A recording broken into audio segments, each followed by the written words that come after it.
యోహాను యేసు రొమ్మున ఆనుకునేదట. ఎప్పుడు యేసు ప్రేమించిన శిష్యుడు యేసు రొమ్మున ఆనుకున్న శిష్యుడు. యేసే ప్రేమించినాడట, యేసు ప్రేమించినాడట యోహాను యేసు రొమ్మున ఆనుకున్నాడు.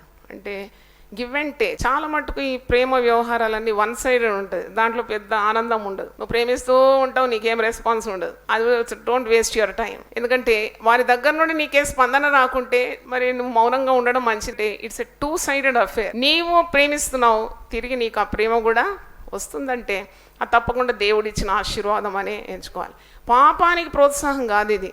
ఇది ఆపదలో ఆదుకోవడం, ఒకరికొకరు సహాయపడడం. ప్రసంగి గ్రంథం 4వ అధ్యాయం 10వ వచనంలో కూడా ఉంది, ఒక్కడుగా ఉండడం కంటే నువ్వు ఇద్దరుగా ఉండడం మంచిది. ఒకటి పడిపోయినప్పుడు ఇంకోటి ఏం చేస్తాడట, లేవని. ద్వితీయోపదేశకాండం 32:30 వచ్చారు 1000 మందిని తరుగుతారంట. ఇద్దరు కలిస్తే 10,000 మందిని తరమగలరంట. దేవుని స్తోత్రం, హల్లెలూయా. And there so much power in unity. ఇద్దరు కలిస్తే 10,000 మందిని మీరు తరమగలరని వాక్యంలో ఉంది.